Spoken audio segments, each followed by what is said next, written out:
Let's see. Shall we go ahead and just jump in? Aaron, you ready to go? Yeah, let's jump in. Six frameworks for a healthy team. Just some context here that I think everyone should appreciate because we have a few people coming in from different sectors and different positions within their organization. But these six frameworks, they are going to be a combination of both experience-based learning and research-based learning. You might hear a lot of John Maxwell and Patrick Lencioni in here, and of course, like to learn from experience as well. And uh, this framework, the set of frameworks, will apply to both the nonprofit sector and the for-profit sector. In fact, we were talking about the weather today, and it's snowed quite a bit here in Kansas City. But uh, there was one particular company who was going to be joining us. They're into landscaping, and I think today's a winter payday for them because they got to go remove some snow. But whether you're in the for-profit or nonprofit, whether you're a volunteer, you're working with a volunteer team or staff team, these are transferable. So the principles will apply across the board. Good morning, everybody. So We have with that, birthday on campus. oh, One okay. of the I'm case gonna managers. mute someone real quick. There we go. So with that being said, let's jump into the first framework. These are all going to build on top of each other. We have mission, trust, conflict, individual ownership, accountability, and delivery. But the first one is mission. And when we ask ourselves, what is mission? It's it's answering the question, what are we here to accomplish? What's our primary goal? A lot of our organizations have a mission statement, maybe a vision statement. We won't get into the intricacies of the difference of those, and sometimes people um, uh, they're synonymous sometimes, but we have to start with the mission. What are we here to accomplish? And especially, I would say, especially for the for-profit audience members, it's really, really, really important to keep mission out in front of the entire team, out in front of your people, because we know that vision leaks, mission leaks. You can't just say it once and expect everyone to retain it. It's kind of like the old married couple, and the woman wants the man to tell her that he loves her, and he said, "Well, I've already told you once, when I married you, I loved you. Why do I need to say it again?" That's kind of like mission and vision. It leaks. Like, we need to hear it. We need to keep it out in front of our people. And it's really not, uh, it, it's not realistic to expect everyone just to be as passionate and uh, like-minded on the mission and vision as the top leadership. So we have to keep that out in front of everyone. And if there's not unity around the mission, there's no foundation to build upon. Now, typically in the nonprofit space, the mission is why everyone shows up. There's a good work being done. Maybe it's changed your own life. You're passionate about the mission. And so you're showing up to volunteer or work to push the mission forward. That's that's the reason why everyone shows up. We got to make sure we keep that out in front so everyone stays involved as well. And again, I'll make a little bit of difference between the for-profit and nonprofit sector, but sometimes for-profit sector, people don't show up for the mission, they show up for the paycheck. So as a leader, we have to cast that vision and build the reason for that mission, even if that's not the reason people show up. But regardless, we have to keep mission out in front of everybody. And this is the foundation that we're going to build our team upon, and hopefully it'll be a healthy team. So this next framework is going to be trust. So once we all agree on our mission, the question is there trust among the team? Now, what is trust? Trust is the willingness to be vulnerable with the group, knowing it won't be taken advantage of. And there's always fear when it comes to trust. And the fear is, well, if I'm vulnerable, someone might take advantage of that. And if there's that fear there, then there really hasn't been trust established yet. And so that's why with this particular working definition, I say it's the willingness to be vulnerable with the group, knowing it won't be taken advantage of.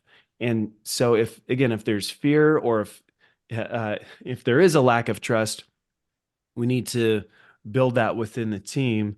And a lot of people, if I'm meeting with a board member or a CEO, people will they almost always describe their teams as having high trust. But let me throw out a couple of indicators that might show us that there's a lack of trust. So, one indicator of lack of trust is if you disclose more thoughts to an individual after the meeting than what you disclosed during the meeting. So a lot of times we'll have a team meeting, and maybe someone has thoughts, but they're not shared in the meeting, but they're shared with a particular individual or small group after the meeting. That's an indicator that there's a lack of trust if there can't be that openness in the meeting.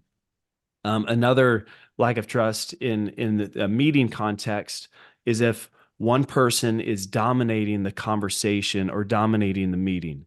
So let's say a board meeting, we show up, and if only one or two people do a majority of the talking, that's an indicator that there's a lack of trust somewhere, either amongst the silent or amongst the loud, those who are talking.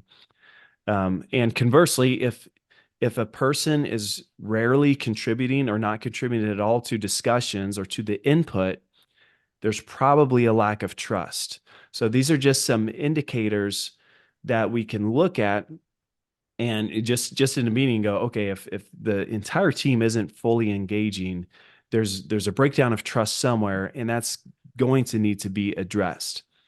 One policy that I love to apply to the meetings is silence equals disagreement. And so this helps, if we make this assumption, it helps people enter into the dialogue and go to our what we're going to be talking about next. But silence equals disagreement. So if I'm having a meeting and I notice that Kent isn't saying anything, I need to fall back on this presumption and go, Kent, I've noticed you're being really silent. Why are you disagreeing with the direction of this meeting or the topic at hand? And then Kent can respond and go, oh, you know what? I actually agree. I just wasn't saying anything because I agree, and that my response wasn't needed. Well, now he broke the silence. He stepped into agreement, or I'm giving him an opportunity to say, something feels wrong about this. We're talking about this direction. I really think we need to adjust course a little bit, and here's why. And we're giving that opportunity. So silence equals disagreement is a great policy to have when it comes down to understanding if there's trust in the room. So, Aaron, I've got a question for you. There's this old adage that says silence gives consent. And so it sounds like what you're really doing is turning that on its head in team context, saying silence should be viewed as something different than consent. In other words, don't assume silence gives consent. Correct. Yeah, I think that is a common assumption, is that, well, no one's pushing back, so everyone must be in agreement. But when there's a lack of trust, and actually this next slide, a lack of conflict, that's a real red flag. I mean, we know that there's danger if there's no conflict, because every healthy relationship requires conflict, whether it's personal or professional, whether it's individualistic or a group. Healthy relationships require conflict, and the conflict is good. So what is healthy conflict? Healthy conflict encourages the team to push back, speak their opinion, and disagree for the sake of the mission. So you can see how all these frameworks are building upon each other. There is such thing as unhealthy conflict, and we don't want that. So we don't want to fight just for the sake of fighting. But when we're talking about the context of a team, conflict is really important. And you have to have trust to have healthy conflict. And again, I'm going to highlight that for the sake of the mission, if I know that someone's entering into conflict and they're not attacking me or my ideas, but their agenda is to push the mission forward, then I don't have to take things personally and I don't have to feel bad and get my feelings hurt because my idea may not be the best one. And a secure and confident leader wants to have all the best ideas on the table so we can make the best decisions and have the healthiest team possible. So I'll say a few things about conflict. Healthy conflict cannot happen if the environment is not safe. So if there's a fear of repercussions or being fired, there's not going to be there's not going to be conflict because people are scared. Well, if I push against the boss, he's going to fire me or he'll dock my pay or there'll be some sort of repercussion. Then people are just going to they're not going to enter into conflict. And that goes back into they're just going to be silent, which means there's no trust and it snowballs downwards. And so it really does require a leader to be secure enough to allow other ideas and resistance to their own ideas to have healthy conflict. And again, once that leader is secure enough and there's that trust built, people can push back and speak their opinion, and the leader can either help everyone gain clarity, or the leader can gain clarity him or herself and realize, oh, there might be a better option here, another way forward. And that's the beauty of a team, is we typically make way more progress and have better ideas when there's a bunch of us in the room than just one person being a silo decision maker. Yeah. So Aaron, I don't want to be too dense here, but would you mind sharing an example of conflict, of what you consider to be bad or unhealthy conflict? And by the way, others, if you maybe this is an invitation to conflict, but if you have a question or another thought, feel free to either voice it or drop it in the chat box. We want to make sure and hear everybody's voice in the room and not have to wait until we get in the parking lot. Right. So unhealthy conflict. Yeah, that's a good question. If I start creating conflict and it's not attacking the problem, but it's attacking the person, that's unhealthy conflict. So I don't like the idea you're really stupid. That's a dumb idea. Why would how could you, like a 4-year-old would have figured out that's we shouldn't do that. Whenever there's starting to be some personal attacks or it's against a person, maybe attacking someone's character instead of attacking the problem, the insult thing, that's when it becomes unhealthy. And man, that'll shut down productivity really quick. And it's contagious, and everyone else on the team is going to shut down and go, man, I don't want to be insulted for having, exposing an idea that I think was a good one. Or, a lot of times even how questions are answered. Hey, I have a question. I don't know it. So I'm going to be bold enough to ask. If, the idea of there are no such thing as bad questions or stupid questions.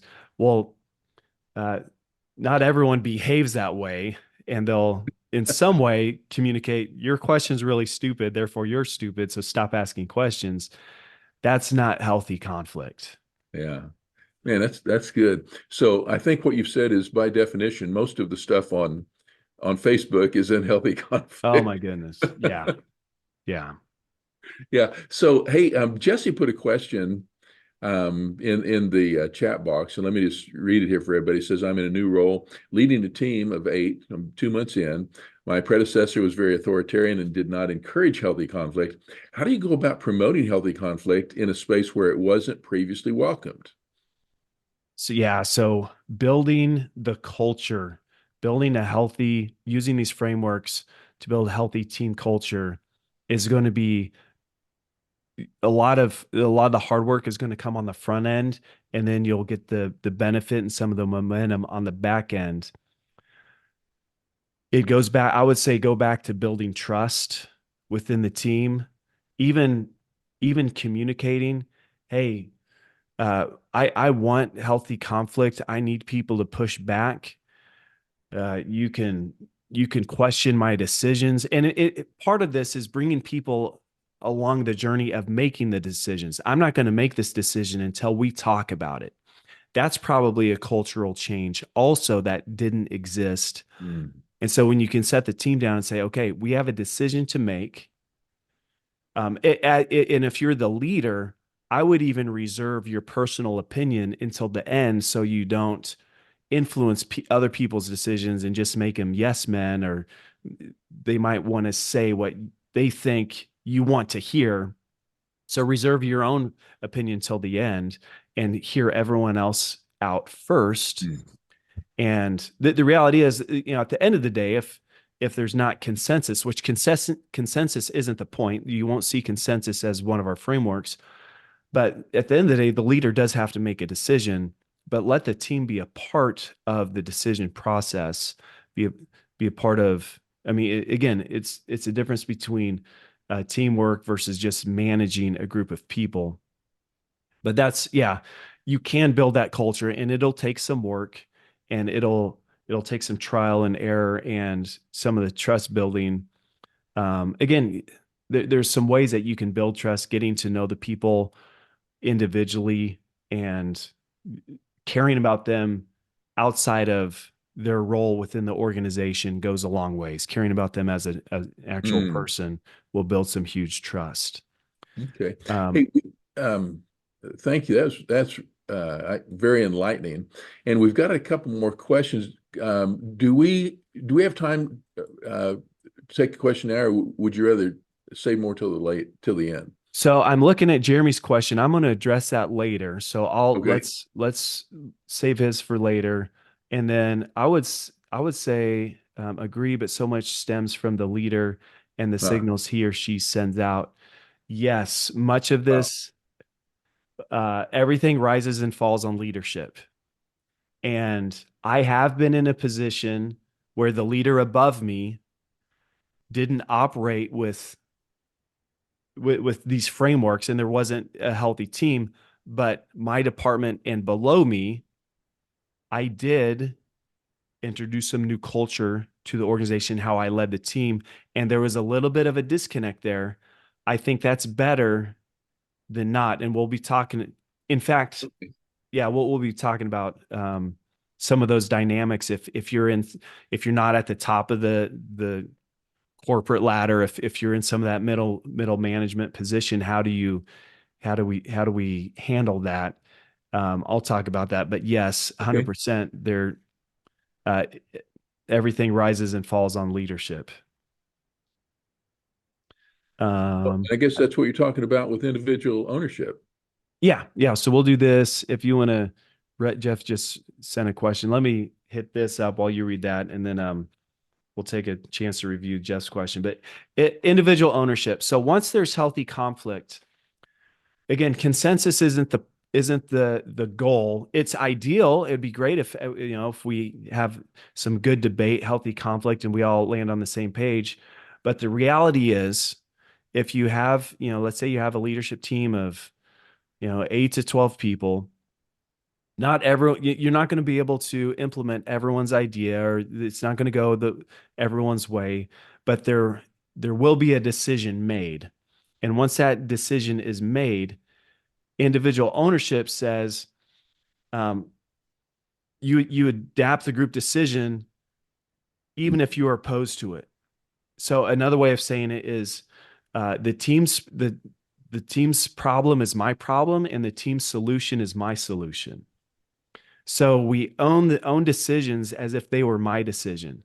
So as a team, we go into the room, we shut the door, we hash it out. But when we come out, we're all unified, even if it's like, I didn't agree, but everyone needs to be heard. And again, it builds on each other. So that's why silence is not good. Everyone's voice needs to be heard, and all the ideas need to be laid out on the table. And there has to be trust, knowing that the group is going to make the best decision for the organization, pushing the mission forward. Again, so having the mission at the very top is super, super important. So we own the decision if it's my decision. And what is not acceptable is to walk out of that room and say, well, they decided to do this and that and the other. Yeah. Or it's not acceptable to put little disclaimers of disagreement. So you walk out, you go back to your team that you're reporting to. Hey, what's our goal for this year? Well, the goal is 20 million, but I voted it should only be 15 million. Or I voted it should be 25 million. We don't put the little disclaimers. There's this beautiful part of the ownership that really unifies the team. Hey, what's the goal? The goal's $20 million, and I believe we can raise it for this next year. Or fill in the blank, whatever context you're in. I mean, that's kind of a fundraising, using a fundraising example. But our goal is to service 1,000 more people this year than we did last year. We want to fill more bellies, or again, but owning it. And when we own it, it starts at an individual basis, but then that bleeds down to larger groups, again, departments, committees, the entire group and organization, but it has to be done at an individual basis. And again, this is a really good framework for a healthy team, is that everyone on the team takes that individual ownership and doesn't make excuses, doesn't throw anyone under the bus. And they say, we're all in this bus together. And that's why we really, had some great conflict and made sure that we're all on the same page so we can move forward together. So that's individual ownership. I'm reading Jeff's question real quick before I jump into accountability. Oh, yeah. Make sure that people who may be more timid feel comfortable speaking their truth. Again, I think it's, Jeff, I would say it's providing that environment where it's safe. And honestly, there are some times where someone just may not have all the information or the experience, and so there may be a question that is a good idea, but you say, no, we're not going to do that, and here's why. And there has to be a gentle explanation of some reasoning that may be historically old in the organization, but new to that particular individual. I think even communicating that with gentleness and grace, and not making the person feel dumb for asking the question, may be obvious to you, but not to them. Even how that communication is handled goes a long ways. Yeah. And Aaron, let me mention something else. And Jeff, that's such a great question, because one of the mistakes that I've made a lot when I'm in a leadership role is I make this assumption. I wasn't even aware of it till recently, but I make the assumption that the person who isn't speaking doesn't have any thoughts on it, right? Wow. And there are some people who are a whole lot more eager to speak. In fact, Yes. Aaron, one of the things that you point out a lot is some people speak to think, other people think to speak. And a lot of times, if I'm not careful, I will write that last group out of the equation because they're thinking and not speaking. So I assume they don't have anything to say. Well, they haven't thought about what they're going to say yet. So anyhow, Jeff, great question. And Aaron, that's really good guidance. Yeah, absolutely. Thank you. Yeah, you're very welcome. Another approach is also if someone, if someone wants to have discussion, or letting the team address different thoughts. Someone may bring out, if someone brings up a bad idea and it, and you're the leader, don't expose it for being a bad idea. Throw it back to the group. Hey team, what do you think? And it's a little softer when it comes from the rest of the team than when it comes from the leader, especially if it's a position in the organization. If it's a subordinate, people might take that feedback gentler from their peers than from their boss. Yeah, great comments. Thanks, Aaron. Okay, so I get excited about accountability. Once we can reach a place of accountability, what are you doing? Accountability is giving an account of behaviors in relationships to the team decisions and organizational standards. Sometimes organizations have values that we all adhere to, but it's a willingness to give account of our behaviors in the context of everything that we decided. So if as a team we decided, you know what, we need to cut expenses by 20%, we're gonna start to measure that and look at that. And there's accountability that happens saying, okay, all of us are going to cut expenses by 20%. It's just not one department. If this is an organizational problem, it's every department's going to play into it, right? We're taking that individual ownership, but then the accountability comes in. And this is really, so Jeremy asked, like, hey, what if you have a team of like 30 or 40 people? This is where I'm going to start addressing some of this, because not every group of people within an organization necessarily, that might not be the right context for this, for the team. So think of a leadership team or a department team, but Jeremy has a bunch of employees, I think over 100 on site. I wouldn't try to do this with all 100 in the same room at the same time. That's where your hierarchy, your managers and foremen and department leads can break this down and do it with their team. So I would say do this with your team. But when we implement accountability, and I can drop this in the notes, but think of owning a mistake versus blaming. Am I going to own this or make blame? When there's a healthy team and there's accountability, we're going to make mistakes. We're going to drop the ball. When there's accountability in the team, instead of blaming something, people own it. Hey, you know what? We said we're going to cut expenses by 20%. I only cut it by 18 this month. I'm 2% short, and I'm bringing it to the team. Another paradox is confess versus caught. Are you confessing your shortcomings, or are you being caught? And this, Jeremy, this comes down in between the difference of leadership and management. If there isn't a healthy team, sometimes you have to manage that differently than leading other leaders. And if people aren't willing to be accountable, then there's a breakdown of the teamwork there, and you have to revert back to managing and get that under control before you can really do team leadership. And because people have to be bought in, But when they are bought in, they're not getting caught. They're confessing. They're proactively bringing it to the team and saying, "Hey, I have a problem here. I need some help." This is also the difference. This is one of the things I love: the difference between forgiveness and punishment. If you get caught, you get punished. If you confess, you get forgiven. And so it's like, okay, you're coming to me. You're short 2% for the month or whatever. How can we be solution oriented versus, okay, what does your punishment mean? Oh, and Jeremy, yeah, he has over 200 people in his locations. He's leading a huge team.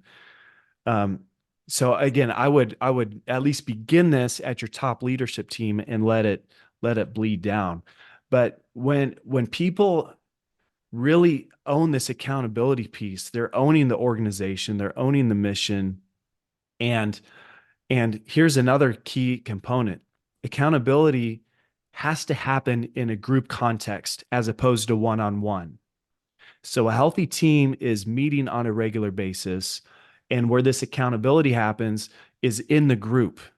So guys, we're missing the mark. If it's my department that's short on the mark, I'm bringing it to the table. Hey guys, I'm just going to own this. I'm being accountable and I'm falling short. And accountability is also positive. Hey, I've met the goal.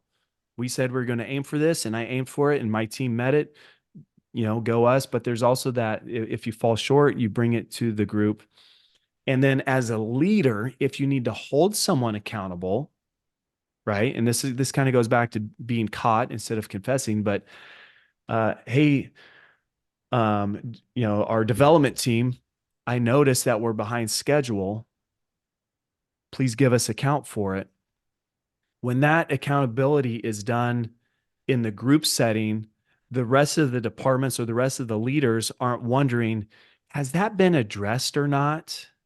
How has it been addressed? Because it's easy for one person to, to say, hey, let's meet offline and we need to have a one-on-one conversation. But the rest of the team's going, well, where's the accountability? What was said? What was promised to be done? What were the consequences?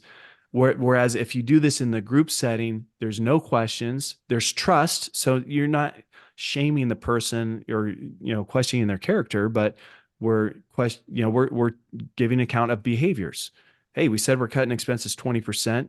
You haven't. How are we going to make up for it? Now, this leads into the next one, delivery, which is keeping focus on achieving organizational results. So again, a healthy team, we're focused on the results, organizational results. So it's like, okay, if this department over here hasn't cut their expenses by 20%, they're only 18%, but there's another organization that's cut theirs by 22%. A healthy team is going to look at that and go, you know what? I'm going to forget about my own personal agenda or maybe even my own department's agenda, and I'm going to focus on the entire team, the overall organization. We see this a lot in, I'm a football fan, but professional football, do players care more about their own personal statistics or winning as the team overall? And there can be a lot of, man, if that gets divided, not good. Because as long as I get my yards or get my stats and I don't care about the rest of the team, I get my bonus. But if our goal is to win the Super Bowl, hey, who cares if I need to throw a touchdown to get my stat? Maybe I need to let the kicker kick that field goal and win the game. And again, a healthy team is going to look to help the team win, not just the personal individual. So when I'm talking about delivery, your primary team, if you're in middle management, if you're not at the top, C-suite level, your primary team, when you think about, okay, what's my primary team at work? It's the one above me, the group that I report to, not the team that I lead. And that's really important. And that can be really difficult. There's some culture change that needs to happen a lot. Because a lot of times we think, well, if I'm over the sales department, or if I'm over the fundraising department, then I just want my team to win. And then, I know I report to the executive director, and I'm on his leadership team or her leadership team. But a lot of people care more about the team that they're leading than the team that they're serving. I think that's another one that needs to be flipped, and we need to care more about the team that we serve and let our greatest loyalty lie there above us than below us. Now, again, someone brought up the question earlier, well, what if that team above you is not a healthy team? Start by leading by example of your own team. Of course, don't sacrifice your own team to bad culture or bad teamwork. But that's where we need to start leading up a little bit. And again, what are some signs of being focused on these organizational results? Asking the questions: am I willing to reallocate my department's resources to help the overall organization reach its goals? And a good, healthy team is always going to be revisiting those, whether it's budget money, whether it's personnel on staff, whether it's time and energy. When we want to see the organization win overall, because the mission is the most important thing, and it may require some sacrifice. But when you're on a team and your loyalty lies above you instead of below you, it makes it a little easier to do that, and it's more team oriented. So I've kind of spoke, looking at the clock. I wanted to burn through those, and we've done some Q&A. But with that, a lot of this I've spoken from a hypothetical standpoint, but let's do some question and response and apply this. Let's make it practical to your organization or your position. So feel free to throw in the chat box or raise your hand if you have a question or would like to hear some ways to apply this to your specific context. So we've got 6 frameworks for a healthy team. Wow, Aaron, what a great job of unpacking all that. And I've known Aaron for quite a few years. You can probably see why I love being on his team. He really is an exceptional team leader. So who has a thought or a question? Like Aaron said, if you got a question, raise your hand. If you got a thought or you just want to put it in the chat box, either way is fine. Who wants to go first?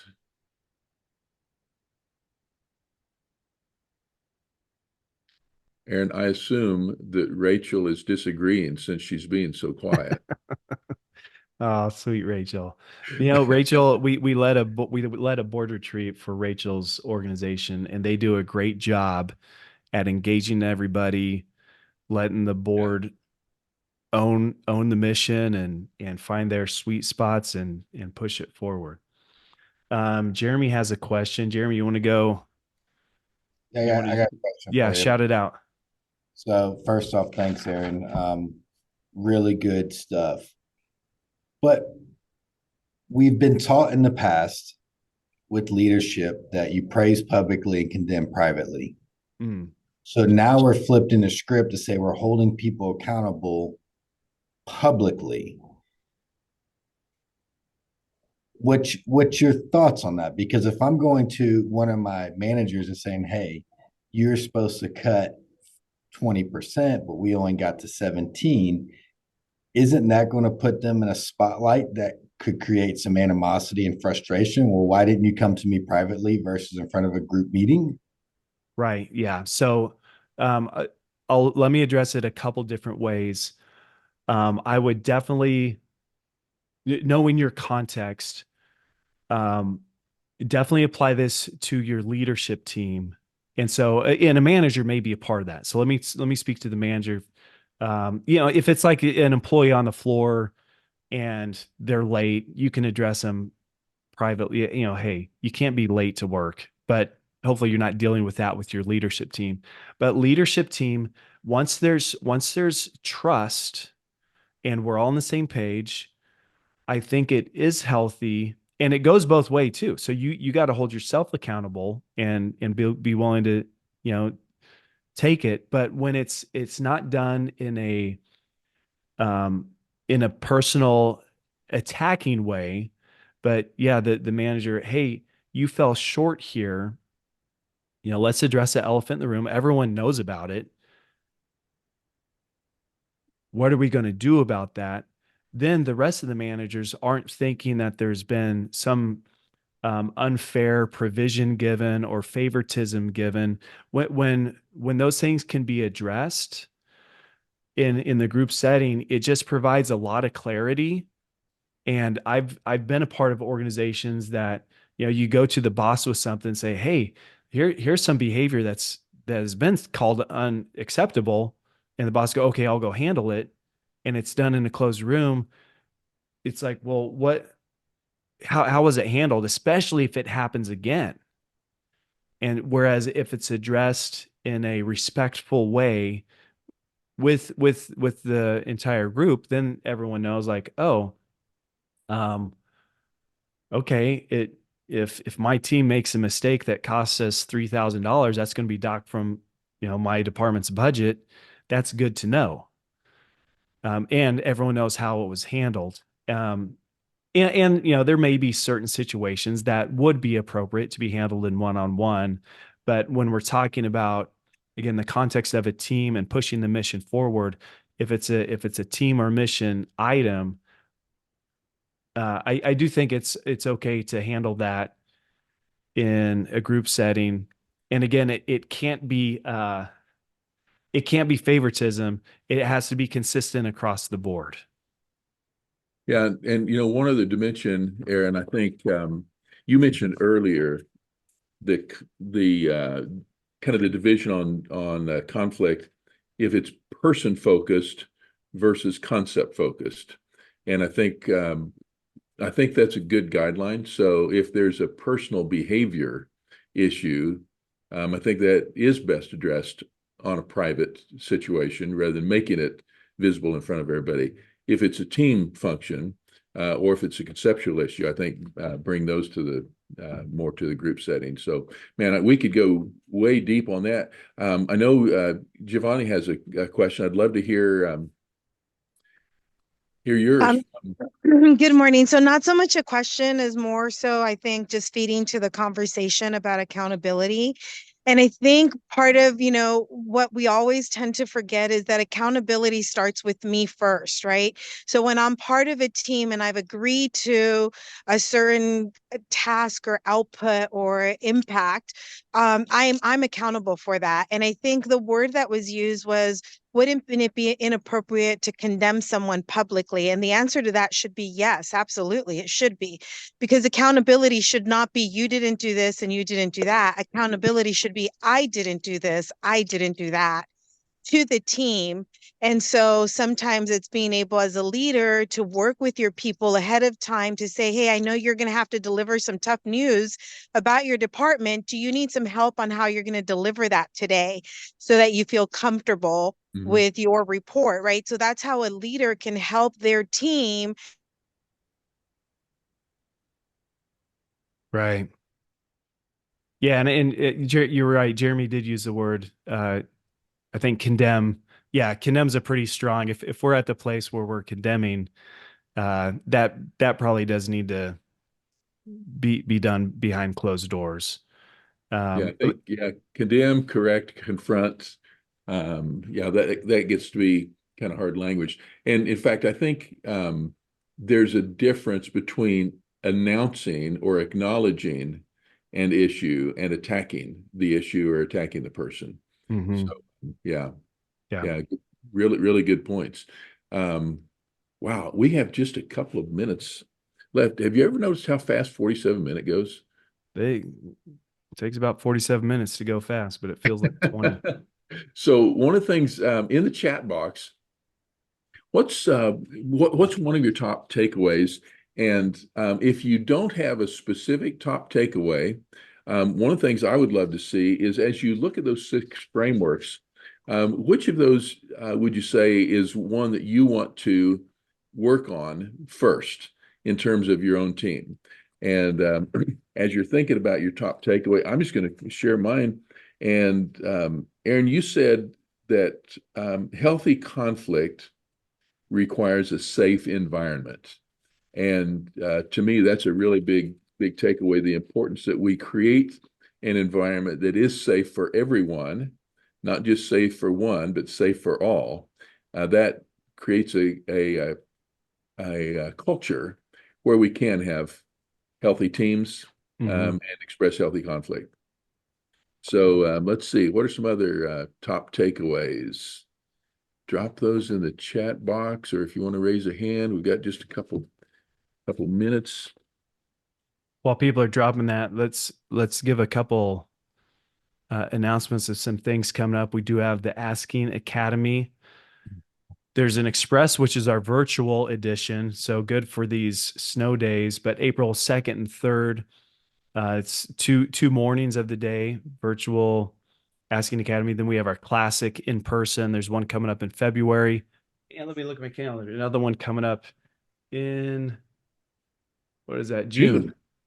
So great way if you need to up your fundraising game with your organization. Excellent way to invest in the team. And we apply some of these principles at the Asking Academy too. And then we also, next month, our 47-minute webinar is featuring Stephen Shattuck with the State of Capital Campaigns. If you haven't met Stephen, you're going to want to meet him. Ken, I'm sure you have some nice words you want to say about Stephen.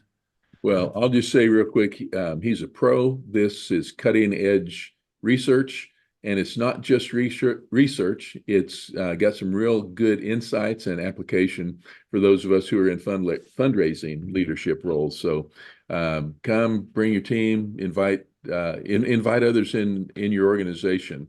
If you're in the development shop, bring your team, recruit up, bring in the CEO, and perhaps even somebody from from the boardroom. Right. Well, we've had some good, be supportive and accepting, some good takeaways. I'm sensitive to the group that I'm leading. Beware of the red flags when it comes to trust. Yeah, so great. A lot of the, leaders saving your opinion till the end, letting other leaders share first. So yes. Great takeaways. Hey, thank you guys for being here today. It's for a lot of us, it's a snowy, kind of cold, let's sit by the fireplace day, but you showed up online. So thank you. It's been a pleasure to meet up with everyone today, and look forward to seeing you at the next 47-minute webinar.